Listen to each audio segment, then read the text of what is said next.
My name's Rebecca Arviza. I'm a board member. I am an animal welfare advocate, social justice advocate, intellectual property and technology attorney. I volunteer with Jewish Voice for Peace and Code Pink, and I sing with the Agape International Choir. I want to remind everyone in the meeting invite that you received, it was an email that there are some links there that tell you, what we've done in the past as far as these party forums and also some of the in-person events that we have participated in. But there's also a link there so you can donate and help us continue providing these programs. So please, check out that email for more information about ICUJP. This time I want to ask, are there any announcements about ICUJP events? Okay. Now, I mean, we're planning a few different things for the fall, and in the next week or two, we'll be announcing a um, little fundraising program. And if you are new people, if you'd like to be on the mailing list, there's a tab on that invite that you all got that actually you can take a look at that and do that. Also, in the chat, I put a link tree for ICUJP. It has a lot of information on articles and books and links to movies that people have been that have presented ICUJP previously. Also, some worksheets on things like talking to your congressperson about what's going on in various parts of the world, whether it's Gaza or anywhere else. So please check that out. And yeah, we really appreciate all the new people being here as well. Yes, and I do want to say also that we are planning an action for Saturday, June 28th. So hold your calendar, 10 a.m. to noon, 12 p.m. in Santa Monica. This will be another protest that similar to what we did was in March. Um, against Tesla, we will now be focused on just protesting the oligarchy. So more to come on that, but just hold your calendars open for that date and time. And we're working with Jim Lafferty again to get those great speakers that we had from Answer and Clue, and looking to expand to include more labor. We'll also be hearing, we'll have a upcoming program from a speaker from No Tech for Apartheid. This is the group of Amazon and Google workers who were fired because they protested uh, the Project Nimbus project that is providing technology and AI to Israel in their um, in their genocide. So more on that to come. And Also, I'm sorry if I can interject really quickly. Next week, we have lined up a great speaker from a really great venue in Los Angeles called the Theatricum Botanicum in Topanga Canyon. We have Ellen Gear, a really great actor, director, um, uh, heading up the Theatricum Botanicum. Her father, Will Gear, you probably know as Papa Walton, and various actions that he took over the 60s and stuff that got him blacklisted. But yeah, it's going to be very interesting next week on all of the programs that they have going. So please join us then. So I think when we signed up for this, we were in the context of, and people had asked about how Pope Francis had just died. And but now we also stand in a moment of the first US Pope. And over the last few days with media calling for interviews, everyone wants to know his thoughts on A through Z. But more importantly for us today, I think, I would like to just briefly reflect on both Francis and Leo and their call for us to be interfaith people.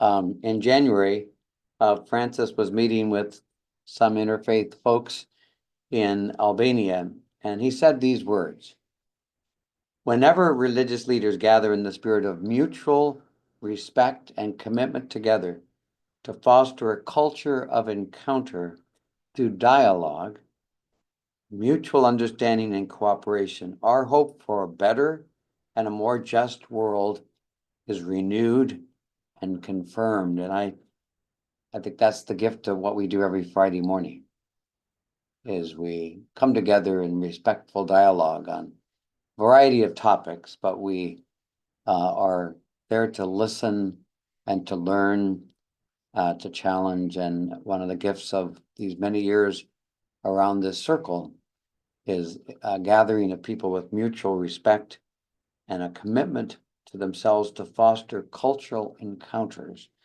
mutual renewal.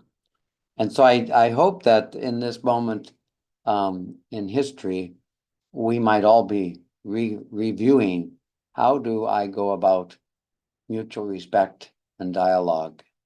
How do I listen to the others? And this is so often so difficult in our own country right now. How do we do this to listen? And especially when it's religious voices, sadly, that are at odds with each other and almost because they're in such odds, the rest of the world says we don't want to listen to any people of faith, and it's just all discounted. And so I just invite us to think about what Francis said back in January, and he did so often throughout his years, throughout his pontificate and before he was Pope. But we also know that yesterday when Leo came out, he's still known by his friends as Bob, Bob from Account Temps or something like that, that some of my priest friends said that as of last night, the Italian pizzerias were all only making Chicago deep dish pizza by decree of the Chicago Pope. But one of the first things he said was from our Christian text, and during this season of Easter, he just repeated the words several times: "Peace be with you all." And ICUJP is about peace and saying no when church leaders use faith to bless wars and violence. And so I think these are moments for all of us from various spiritual paths to think, how do I, in my daily life, bring about peace? Yesterday, he said these words, that the peace of the risen Christ unarms and disarms.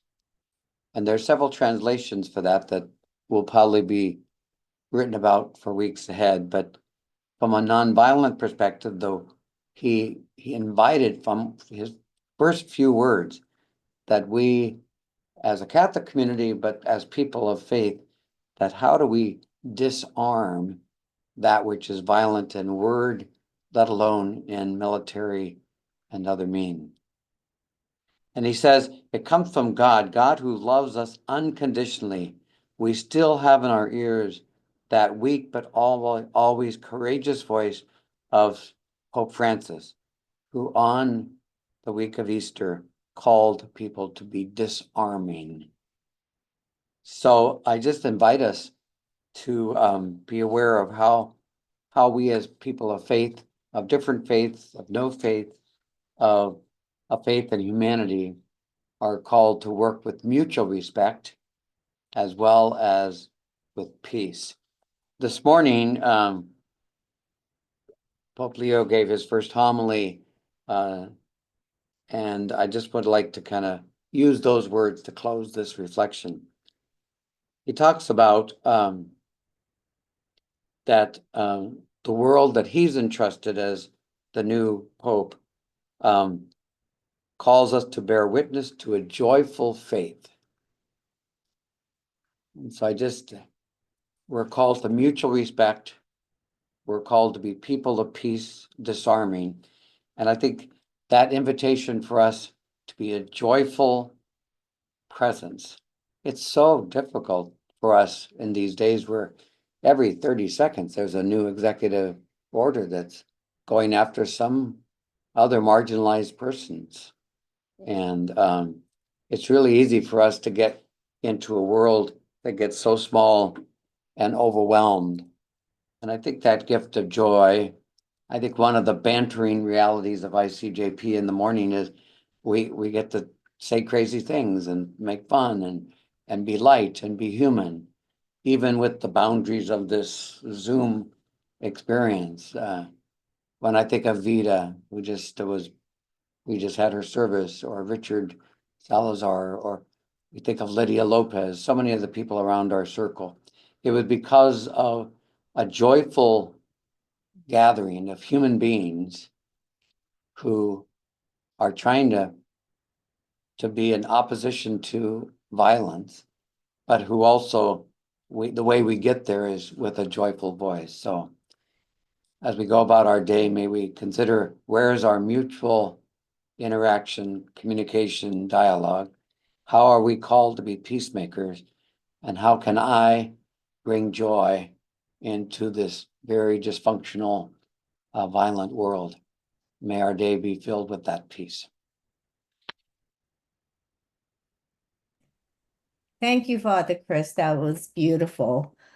I'm wearing my rosary today from that was designed by a designer that the baseball players are wearing it, and I heard Pope Leo is a Chicago fan, so I think he would be able to identify this rosary. Well, there seems to be major differences between his brother and others of which club and which group in Chicago he supports. I heard I it. think we'll be all glad to know that I think his brother clarified that this morning, uh, where his mom is from the north side, so she's a Cubs fan, but uh, I guess Pope Leo's always been a White Sox fan. So, Oh, yeah. like President Obama. Yes, yeah. And that kind of warms me because if that's what the news cycle is talking about, I think there's not much controversial that they've come up with. So that's good to hear. That's great. I am going to turn it over to McGregor, who will be introducing our speakers. Hello. It is my honor to introduce Nuri Ronaghy, who was co-founder of the U.S. Department of Peace and the Peace Alliance, but more importantly, is my good friend and has been arrested at Vandenberg on the anniversary of Hiroshima this last year, the 24th, very recently. So it's an honor to know her, and through her, I got to meet Ellie, who has a podcast in Farsi called Fellow Countrymen in the Shadows to allow the voice of the Iranian diaspora to speak. There's much more about them, but I'll let them say it. And open your hearts, open your ears to the women of Iran. Thank you so much. My name is Nuri Ronaghy. I have been in United States last 60 years, going and coming back in Iran and checking out. Recently, me and my husband, Alan Shore, right next to me, and 3 other friends, we went to Iran, which was really quite interesting because I myself didn't know how crazy Iranian women are, how free, unbelievable, how loving, how, yeah, we went to Iran and it was such experience. Thousands of people, children, women, men, adults, everybody gathering around us, laughing, playing, dancing, eating, inviting us to their home. We went to Tehran and then Isfahan, one of the largest cities in Iran and one of the ancient cities. And then Shiraz, which is even more ancient. Ellie can help us with lots of picture when it is her turn. And then we went to Fasa, where I was born. Me and my family, my brother and sister, we have created about 10 schools in Shiraz, in Fasa, and in Tehran. One big school for Afghani children that are biggest refugee, about 7 million Afghanis because of the US war against Afghanistan, they have moved to Iran. Also, with the help of United States, Iran is one of the biggest opiate country coming from Afghanistan during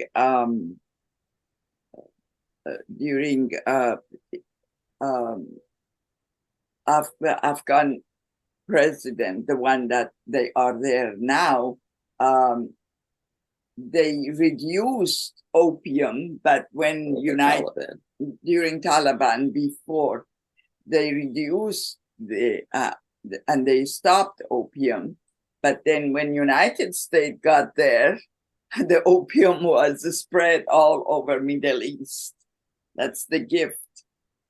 And refugees and sanction, US sanction against Iran. So I was a child when US coup d'etat was carried out in Iran. And I remember Tehran and Shiraz and Isfahan, places that we would hear or we would look. I myself saw blood dripping from the head of the young girls as they were shoveling them into trucks during coup d'etat. This was another gift, 1953, the first gift of US, while Mossadegh, the prime minister, trusted and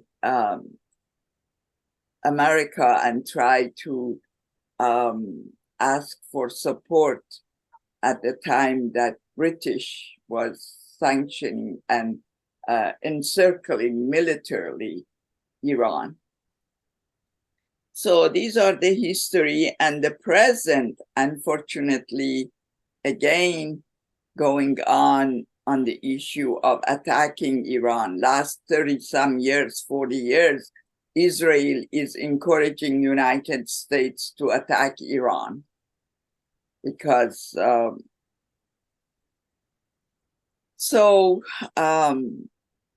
with sanctions and with the danger of United States attacking with what is happening in the Middle East between Pakistan and India, with the support and with the pressure of United States, unfortunately, after Russia and Ukraine, that slightly is going down. Now they are starting on, they want to go to war with Iran and also other places, Yemen, as we know. So the sad thing is that United States never learned from Vietnam and people's resistance. I wish the same thing American people awareness would come up to the level that they would know what Zionists are doing in the Middle East.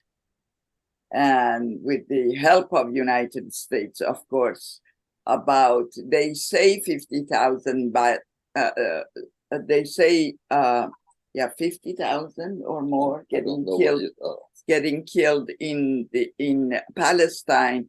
But Ralph Nader analyzed and said that it is close to 500,000 children, men, women getting killed in Palestine.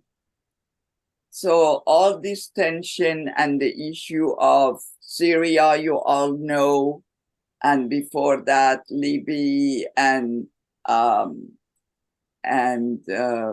Iraq and Afghanistan, and what is going on in the Middle East. They are trying to destroy a whole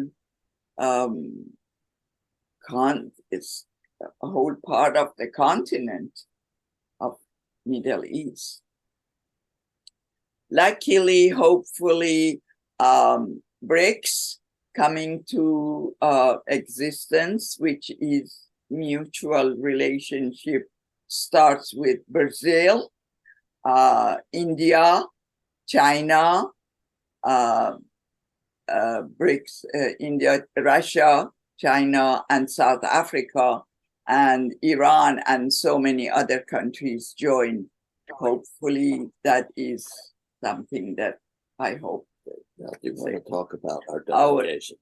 Our delegation in Iran, we heard so much about how Iranian women are at the bottom of the respect, primarily because Iran an Islamic country and US and Europe anti-Islam they work so hard trying to show that how women are oppressed under Islam. Fortunately, there are so many of Iranian women right now in this show, sample of what is happening in Iran. And we decided to go there and organize and help Iranian women to show themselves to the world that who they are, what is their level of education. Before that, me and my husband did the research, and we found out that globally 84% of women in the world, they are educated. In Iran, it is 98%. And also Iranian women are really, women are 60, maybe my husband can help me, 60% of current college graduates are women in Iran. And in science, technology, STEM, science, technology, engineering, and mathematics, it's 68% are women. So we worked, and Ellie June helped a great deal, and we'll show the pictures and places that we were. And thank you so much. Okay, so this all started with the World Economic Forum ranking Iran 143 of 147 women of Iran since 2006. It was outrageous. So we decided to go and see for ourselves. And we had an ally who's a prominent reporter and very well connected. He used to work at the State Department. He organized all of our visas. By the way, hereby, I want to invite anybody who wants to go. We can facilitate visas. People should go to Iran, should see Iran. And the reason I'm showing the pictures is also to tempt your appetite for that. So anyway, we went to Iran, well-organized trip. We had 4 meetings a day. It was 8 a.m. to 10 p.m. Exhausting, but beautiful. We signed up 160 ladies.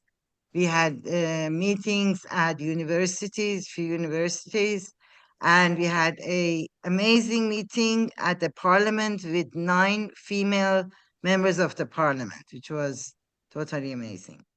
Yeah. Okay, I will narrate this. This was towards the end of our trip when we visited Nuri's hometown of Fasa, where we visited, I don't know how many schools, about a half a dozen schools that they had, she, her, and her siblings had been funding. This is a picture of one of those elementary schools. The gentleman in the foreground is Nuri's older brother, 93-year-old Hassan Ronaghy. Dr. Ronaghy. And he's been the organizer of this funding to Iranian school. Oh, here we are figure it out. Here we are right. in the Qasem Soleimani Museum in Tehran with 3 members of the delegation. I'm on the, as you can see the picture, I'm on the left. Next to me is Adelia Karavaka. She was a very important member of the delegation. She was a former international president of WILPF during the 2000 teens. And so she was very helpful in making a connection between the women that we organized in Iran and the international organization of WILPF. And then next to that, in the very colorful outfit, is my wife, Nuri, wearing her Palestinian colors. And finally, a guide to the museum. In the background, it looks like General Soleimani there, but that is actually a wax figure, life-size wax figure next to the. Oh, by the way, if you're not familiar with who Qasem Soleimani is, he is the general of the, I forget what the Iranian Defense Forces are called, that he was special unit. IRGC. IRGC. He was the mastermind by the Trump government just in early 2020. I'm sorry, Ellie.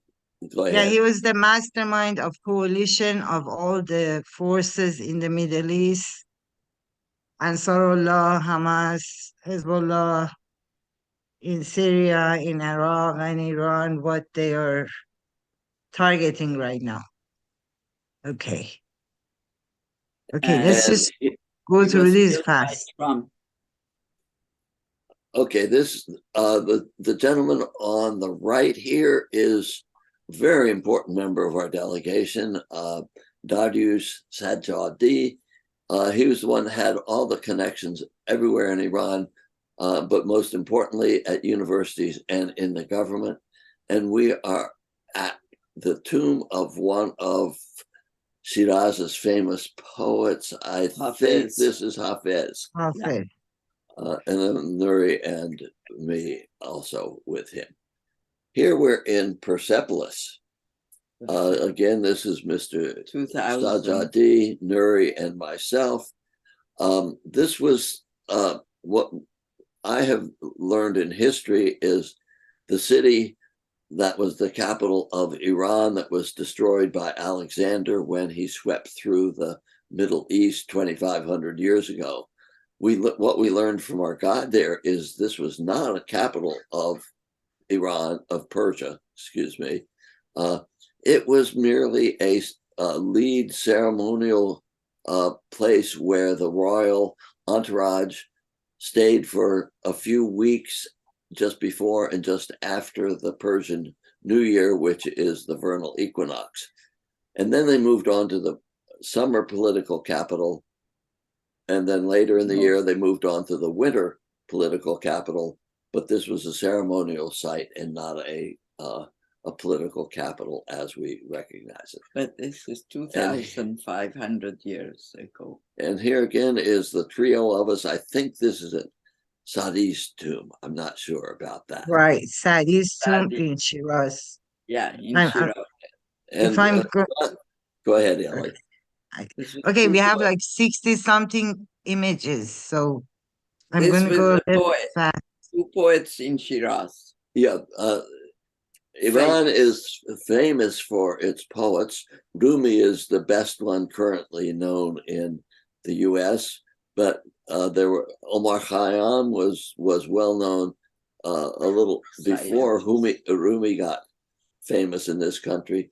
But in Iran, two of the most famous poets are Hafez and Sadi. Both of them are from Shiraz, and both of them have tombs in Shiraz, which we visited. Okay, Ellie.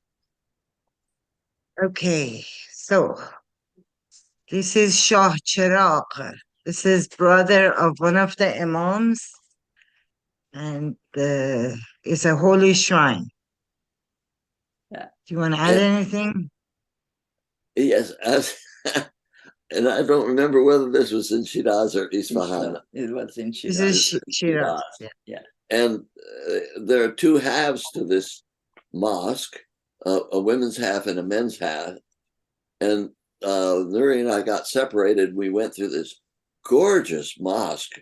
There might be another slide here of that. And she had to wear a temporary hijab. This, I don't remember this. Okay, slide. these are now my slides. This is the theater. I'm going to go fast through my slides and stop when Nuri and Alan want to add something. This was a visit to a palace in north of Tehran. This is just the area. There are some meetings we had at Hotel Sheraton. Another one of those meetings. She's a famous anchor for Press TV. The lady on the left, she's American. She's born in New Orleans, and I was very impressed with how fluent she was in Farsi. And as Ellie says, she was a famous anchor on Iranian TV. Go ahead, Ellie. Okay, these are now some views of the street. I'm going to go pass through them fast. This is downtown Tehran, which is the more historic areas. Again, some of the buildings. And then we are at a lecture for Nuri and Alan at a university in Tehran. And here we are at the U.S. Embassy, the captured U.S. Embassy. Nuri Jun and Alan can add some. Let me just go through some of these images. And this seems to be, these are wax statues of the students who put the shredded bits together.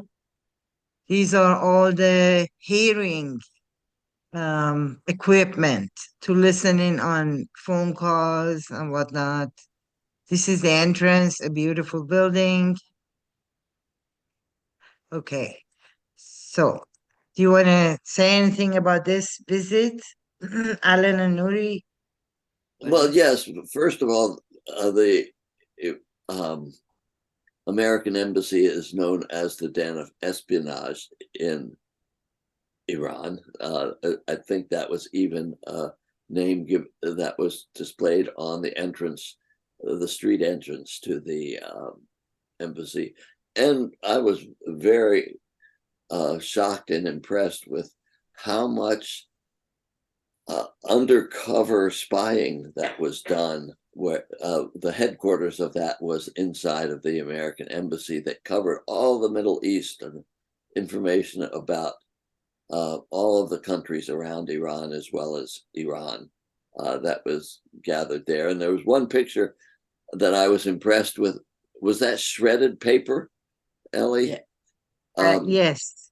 The so-called hostage crisis, which was the students of Iran invading the U.S. embassy about not quite a year after the Khomeini government was formed. And the Americans, in a rush, shredded many of the secret documents that were stored in the embassy there. And this is a picture of the overflowing, shredded paper. The students were very enterprising. and it took them 6 years to put all of these shredded papers back together. And there's something like 20 different volumes of, they put together books of these reconstructed shredded documents, which is illegal in the United States. and published them, about 20 books or so. But I also wanted to say the hostage crisis is a phrase that really makes grates the teeth of Iranians, because the reason the students took over the embassy was because the experience of the coup 25 years earlier, that again was coordinated from the US Embassy. They were afraid the US was planning with something else and they wanted to stop it. And they treated the so-called hostages very well. But is there anything you shall we go on to the next slide, or Ellie? Okay, yeah, I'm gonna go through the next ones fast and stop at the parliament. So this is a famous cafe that during the coup d'etat was the place of gathering of all the intellectuals and all the plannings. It was shut down for many years, and it was 10, 15 years ago was opened, and now again is the hangout place of the intellectuals. And now we are at the Afghani school that Nuri initiated in Tehran. Here the kids of different ages. They took us to lunch. Here's Nuri with her Afghani hat. And this is the director of the Afghani school there. Yes. Yeah. Nuri, do you want to add something about your Afghani school? Yeah.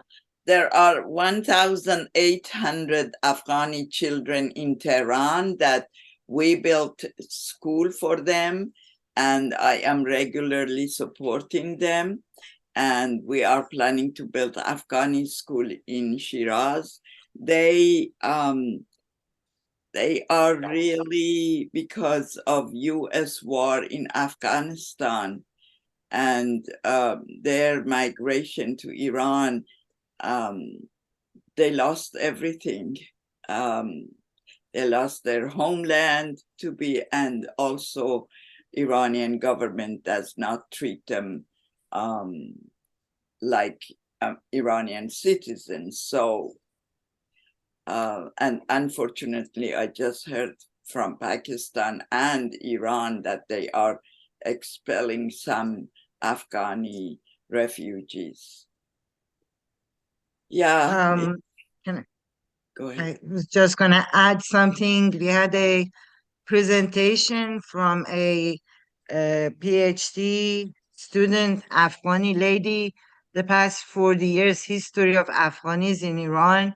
She said that Afghani girls got to go to school, got to graduate, went to college, and now we have 10,000 Afghani ladies with master's degrees or bachelor degrees that are either working in Iran or getting jobs in Dubai or Norway and so on and so forth. So that's the ranking of World Economic Forum. Iran single-handedly has promoted Afghani women beyond what Afghanistan ever did. Yeah, they have college there too.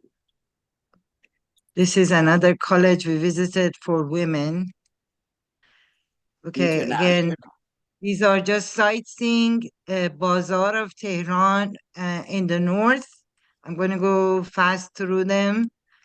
It's just visuals of us having breakfast. Then the bazaar itself is abundant, beautiful displays. Yeah, I would like to say, go back one, Ellie, is the abundance that we saw in the bazaar, which sort of belies the idea of sanctions. Everywhere there was very abundant displays of food, and I was rather surprised at that. But I also saw something which surprised me when a customer buys something from one of these bins, after the customer leaves, the storekeeper goes back and supplies the bin, and so that they're always full like this. And I had to guess that behind the scenes, that even though the country is subjected to severe sanctions, those sanctions are being absorbed by the people as a whole, and not by some sort of hierarchy of people, deserving people and undeserving people. And I don't know if I'm saying that very clearly, but I was impressed with the solidarity of the Iranian people in the face of these sanctions. Go ahead, Ellie. Of ours. He's about 100-year-old PhD economy, former communist activist, always been beaten up by all kinds of regimes. Anyway, and here we are at the parliament. So I'm just going to go quickly through these pictures, and Nuri and Alan, please talk about our visit to the parliament and visit with the 9 ladies members of parliament. Here are 3 of them. Yeah, each of the And ladies spoke in turn, and I guessed it was either in order of their importance or in order of their age, because more mature woman started off and quite a young woman ended when they gave their introduction. And as I understood it, in that group of 9 women, there was a cabinet minister and a head of a committee in the parliament. And there were also some young women that were members of parliament. I'm guessing they were not older than 30. I don't know that, but that was my impression. Go ahead, Ellie. yeah, she's one who's very active in international committees. This lady at the head of the table. Yeah. And we are hoping, and in our second trip to Iran, have another meeting with them, and we want to review the human rights report. Parts that we have problem with, parts are biased, like they say Iran is at a higher ranking level of human quality of life. It's risen up to 129. And then when you go to the preface and you open the actual chart, Iran is at 75. And this was presented to the UN at Geneva. Still is much better than being 143 of 147. So we are hoping to have meeting with them, go over a few of these issues. We know there are struggles at the parliament about death penalty, about women's rights in divorce or honor killings and so on and so forth. So we want to offer them our support and see what we can do to help. And Dishonor killing. okay, this is the tomb of Khomeini. I'm going to go through it fast. We visited on our way to Isfahan. Sorry, everything is backwards. Okay, this is inside of the tomb. Now we are in Isfahan. This is Shah Abbas Hotel, which is a 5-star hotel, very expensive. We didn't stay there. Oh, now we are in Qom, at the university in Qom. More of Shah Abbas Hotel. Shah Abbas was a famous king of Iran that built many of the monuments in Isfahan. The garden of Shah Abbas Hotel. And these are the monuments of Isfahan, which are amazing. Then they took us to a very fancy mall with a lot of fancy cars And I keep wondering how are people of Iran starving if they were hanging out at these malls. This was a wonderful occasion. They have these traditional gyms where only men are allowed. They exercise with massive baton-like things, play music. They had uh, the sessions for kids Down with Down syndrome. syndrome. Yeah. And this kid is probably 15, 16 years old. They had their performance. We all clapped and cheered, and parents were there, and we were there. And he comes out and he wants to take a picture, and he hugs us. He has no idea about religious laws that he's a teenager. We're women. He's not supposed to touch us, hug us, kiss us. So that was quite sweet. Back to the small. This is the tomb of um, Karim Khan, who was the very progressive minister of Iran. And this is maybe more than 200 years ago that this is Kerman, no? The king of the time, his mother, who was queen for a month, she ordered assassination of this very progressive minister. So we're at a tomb, and the kids are on a school trip. They're all excited to take pictures with us. This is Adelia in the middle of the picture. This is the scene where they do cut his artery. These are wax statues, and I believe this is my last image. Sorry it took so long, and off we go. Great. Okay. Now I have to stop sharing.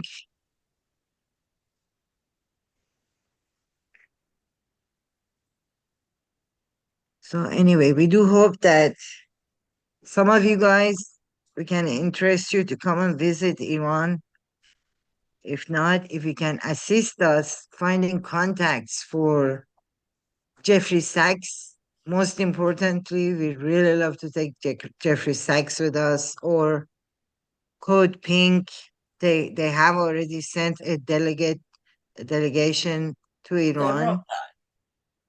Several times they went to Iran. Several times. Yeah, Jeffrey Sachs or anybody who discusses Iran without prejudice. We'd like to invite them to go with us. We can facilitate the visa. They are cooperating with us on the visa. And you really will enjoy anybody going, because unbelievable. It's the land of love and education. Truthfully, the land of love. Amazing people grab you in the street and invite you for dinner and beg you to come and stay with them. Very, very interesting. Yeah. Those are beautiful, very beautiful pictures. Yeah. Oh, Very colorful too in those markets. Amazing. Abundance. Yeah, and variety. the streets are active. All the shops are open until 10 p.m. I'm so homesick after this that I decided I'm going to move to Iran for a year. Sell my house in Costa Rica. Wow. Okay. Do we have any questions? That was perfect timing. Okay, we got Rick raising. I see Rick raising his hand. Okay, I see some hands come up. Why don't we go with Rick and then we'll go with Dave and Swanji. Yeah, so this is a very interesting presentation, and we really appreciate you guys, you all giving it.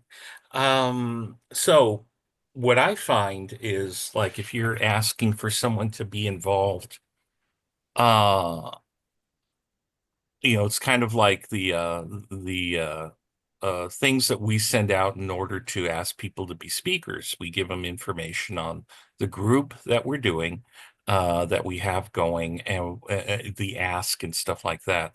Have you guys already prepared something like a document that you would send to a first choice of people that about getting them to go and giving solid dates and stuff like that? Thank you for asking that. Not yet, but Yeah. we should. Okay. You are right.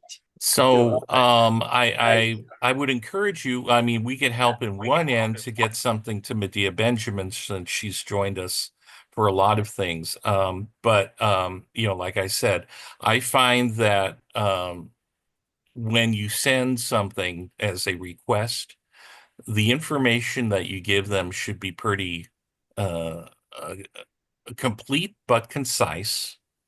When But, are we going? the basics for it's easier to ask for what you want when what you want is clear. So I would encourage you guys to do that, and then if you want to forward something like that to me and Steve, we can probably get it at least for her to the right channels. Thank you. Mhm. We'll do that. Yeah, there's the talk of probably August 2nd on for 2 weeks with a major seminar and definitely visit to the parliament. Yeah, But I would as the visa process is a bit lengthy, we have to start sooner getting names that they're asking us to get some names. But I'm sure we can draft a plan for them. Like I'm sure they would be interested to attend the major seminar that would be a WILPF in Farsi will be announced, and we're going to get that is in process, and visit with the members of the parliament. I don't think anybody else of groups out here have that kind of access, but we can get their ear. They can sit with members of parliament. Although I know Medea Benjamin met with our Minister of Foreign Affairs, Mr. Zarif, who was fired. all of that is really good context for you guys to put that letter together and have something concise that we can forward on. So I really appreciate that. Thank you. Yes, I appreciate it. Thank you. Uh, Good morning. First, I want to thank McGregor Eddy for bringing Nuri and Ellie and Alan into our circle. This is so important. And I wanted to ask you if you're familiar with a film which I think would give anyone on this Zoom a good idea of what happened in Iran in 1953. There is a documentary film called Coup 53, Coup, C-O-U-P, Coup 53, and it's a marvelous documentary. It's profound, but it's also a lot of fun to watch, and you really learn a lot of the history of Iran as it was affected by Western powers like the UK and the US. The filmmaker's name is Amirani, Taghi Amirani, and you can see the film by going to the website, and that is Coup 53, COUP 53.com, coup53.com, and it will give you a, a very powerful sense of how the relations between Iran and the US have gone so wrong since our government, overthrew their duly elected President Mossadegh in 1953. A lot of this was about oil, and it shows that the U.S. government loves democracy if the democratic process in that country gives the U.S. what it wants. Yeah. So do you want to, I just wondered if you wanted to say anything about the film. Thank you. We will look at that. Oh, Please. yes, I think you'll be very, very pleased Very with interesting. the Dave, way the film is shot and put together. Dave, can you put the information about the film in the chat? I'll try to overcome my technical reluctance and do that. Okay, great, thank you. All right, so then we have questions. We'll go to Swanji next, and then after that, I see hands from Dick, Carol Francis, and Michael. So Swanji? So I basically have two questions. So I had a friend for a while who I mostly corresponded with either over the internet or by mail, and she asked me to in the mail not to put anything that would be overtly Christian, because she was fearing that that would lead to repercussions. So I would like to know what you know about how Christians are treated in these days in Iran. And also I noticed that the Iranian women were dressed a little differently than you as the visitors, whether that was by choice or whether there's also a rule of the way they have to dress. Yeah. Iran is a 86 million population country with lots of different ethnicity, like Kurds, Turks, which is Azerbaijani, and Lur, and There are Baluchis, there are Armenians, there. Armenians. So there are different languages, different ethnicity, and different religion in Iran. We have the second largest Jewish population after Israel in Iran. In the Middle East. In the Middle East. In the Middle East, after Israel, Iran is the second largest Jewish country in the Middle East. So, and this is about thousands of years. It's not about a few months ago. And Iran is well known of how 2,000 years ago Jews were prosecuted, and Iran saved them and brought them in and protect them. Iran is also known for the first Religion, monotheistic religion. For the first monotheistic religion, which is Zoroastrian. So we have Zoroastrian, we have Baha'is, which is very recent. We have Muslims, we have Christians, we have Jews, and all other. Also, Iran is known for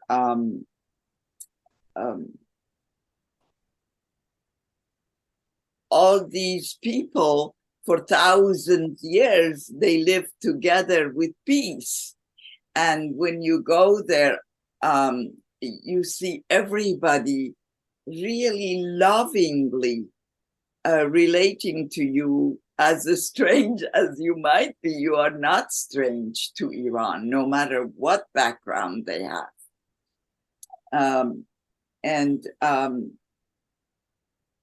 So I had so many friends from Jewish friends that recently died. I had Baha'i friends. That Baha'i is supposedly one of the most antagonistic. Islam is most antagonistic to Baha'i coming from Iran, and in a way they see it against Islam. And my mother and me I had a Baha'i girlfriend and we went to their home. It was amazing because the lady was apologizing for his place, not her place, not being pure or sanity sanctity good enough for my mother to pray. And my mother was saying that, oh, this is Kaaba for me, this is Mecca for me. You are generous allowing me to pray here at your home. So it's amazing how the love, truly love of people taking over everything else. Okay, I wanted to answer the question about the hijab. This is not a perfect analogy, but when I started off in the professional world, I could not go to work without a coat and tie on. Coat and tie are, for me at least, uncomfortable to wear, but it was a required way to dress in a professional situation. To me, it seemed to me after being in Iran that the hijab is something similar to that. It's something that is almost, you wear it because that's the dress code that is appropriate for that country. And I have to say that when we visited private homes, generally speaking, the women did not wear even hair covering, which, and also the reason I think of this as a professional dress is on the streets, the women we saw also had a head cover, but it was basically a scarf that was more around their neck than around their head, and they could pull it over their head if they were called on it, and that didn't happen very often. I don't know if that answers the question that was asked about that. Yeah. Okay, well, real quickly, I went to Iran in 1964 as a missionary intern. I had just gotten a degree from Princeton Theological Seminary, and off I went to Iran and lived and worked in Tehran for a year, although I traveled all over the country. And I just have to say that I didn't go there to convey anything to anybody.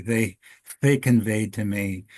I mean, it was the education of Richard, and Mossadegh had just been overthrown 11 years prior, and a lot of fresh memory. And the college students, when they saw me, I mean, it was just like, and we go out into the garden areas apart from any buildings because of SAVAK, the Secret Service, which the U.S. helped Iran to set up, and there were listening devices all over the buildings. But we go out in the garden areas, and they talk to me about the impact, what it was like to have their democratically elected and much loved and respected Mossadegh kicked out, and only to have the peacock throne reestablished in Iran, which is known for its tyranny. And it was just so obvious. I would go to have lunch at the embassy, which was just down the street from Albor's Foundation, where I taught English as a second language. And I hear one conversation, which is, the Shah is thoroughly fortified. Iran is an extension of our policy in the Middle East. I'm oversimplifying, but there was just such a confidence and kind of like, we got this under control, folks. And then I sit down with my Iranian friends and some Iranian professionals, like my dentist or my doctor, and they'd say, well, we're going to have a counter-revolution here, and it's going to be a bunch of primitive imams. So anyway, it was just truly amazing, the stark blindness and deafness, tone deafness in the embassy, as opposed to what I was hearing on the streets and in the classrooms and from the professional community that I happen to know. So, maybe this is some kind of a, important tale that needs to be understood in many different cultural contexts, how we can be so oblivious to what's really going on. It's just, and since then, history has repeated itself over and over and over and over again. And the Middle East is in the worst quagmire than it's ever been at this point. So, and when I look at what we're doing in Iran, I mean, relative to Israel and so forth, we just can't hear. So I just needed to toss this in. And one other quick little thing. I was amazed at the cosmopolitan nature of life in Tehran, the Parisian fashions and the sophistication, really, even of the most humble cab drivers. I mean, they knew a lot about U.S. politics. And so I came away humbled, really humbled. And I felt that Iran was a missionary to me as opposed to mine being a missionary to Iran. So I just had to toss that in. It wasn't perfect then. I'm not trying to romanticize or glorify Iran. I mean, these are human beings and they have their flaws, and I don't agree with everything that's happened in Iran since or at that time, or certainly not at that time under the Shah. But suffice to say that I don't know how we proceed with this ugly American now in the Oval Office. In the traditional ugly American sense, it's just, I don't know. It's so difficult. But anyway, thank you so much for the presentation. It was really wonderful. And thank you for that vignette about your time in Iran. Yeah, that was really. So, okay, next is Carol Francis, and then right. Thank you. At the beginning, you were talking about some document that came out by some group criticizing Iran, and that you were beginning the process of responding to it. Is that going to be available? Because that sort of thing is what I think we really need to pass around, is the right wing says this, and here's what's really happening. The right wing says that, and here's what were really happening. So are you doing a response to it like that? And would you send it to ICUJP when you have it? Okay, so our last question is from Michael. We're running a little bit over time, but we're still doing good. So go ahead, Michael. Okay, I'll try to be brief. I want to make it clear that I oppose, all the U.S. attacks and Israeli attacks on Iran and the sanctions and so on. But I just want to remind people that the U.S. has had a mixed role over a long period of time. If you think since the overthrow of Mossadegh, I remind people that the Iran-Contra affair, where Reagan sold weapons to the Khomeini regime, and the U.S. role in the Iran-Iraq war, going back and forth between the two sides to keep that war going and bleed both countries. I just wanted to ask, because I looked at the Women's International League for Peace and Freedom site, and they have a campaign about women political prisoners in Iran, and I wonder if you wanted to say anything about that. Yeah, it's interesting to know that I was in United States for 11 years, and then during Shah, I went back, and the relationship between United States and, even though I was American, dual citizenship, I was put in solitary confinement in Iran, in Evin prison, that was built by United States after overthrow of Dr. Mossadegh. I was there for 3 months in prison, and okay, it's just a question. You mentioned that you were associated with Baha'is. How do you think that the current regime is treating the Baha'is in Iran, according to what you know? Not good. Not just the current regime, even before, Bahaism was condemned by Muslims or government. I personally disagree with any execution, especially, but the government is not treating Baha'is right. Yeah. Okay. Well, we really thank you, Nuri, Alan, and Ellie. Thank you.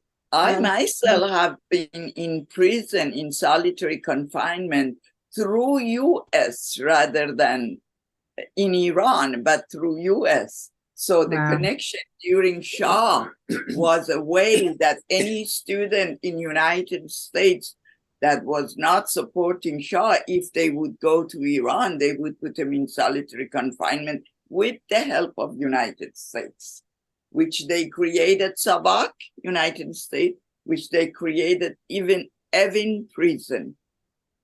So Well, thank you very much for coming today and sharing with us this. It was very informative. You are now, as our chair Steve Rohde would say, you are now card-carrying members of ICUJP.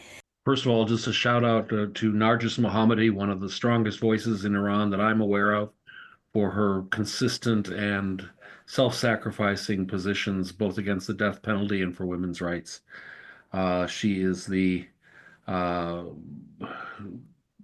special interest for my Amnesty International group here based in Caltech. I just wanted to point out that in the chat, I put a link to both the flyer and a registration for our May 18th program at All Saints Church in Pasadena, where we'll be having the Reverend Dr. Gary Burge, who is a professor at Calvin College and an acknowledged expert on the subject of Christian Zionism, speaking about that viewpoint's impact on Israel and Palestine. There are currently over 10 million people who are supposedly adherents of Christian Zionism, members of a group called CUFI, C-U-F-I, Christians United for Israel, and they have an oversized impact both on our government and support and in a place in the current administration. So you're all invited to come out. That'll be doors will open at noon. We'll be starting the program about 12:30. Thank you. All right, great. And I put in the chat the information for a Black Lives Matter rally in front of the Hall of Justice on Wednesday, May 21st. That's the anniversary of George Floyd's murder.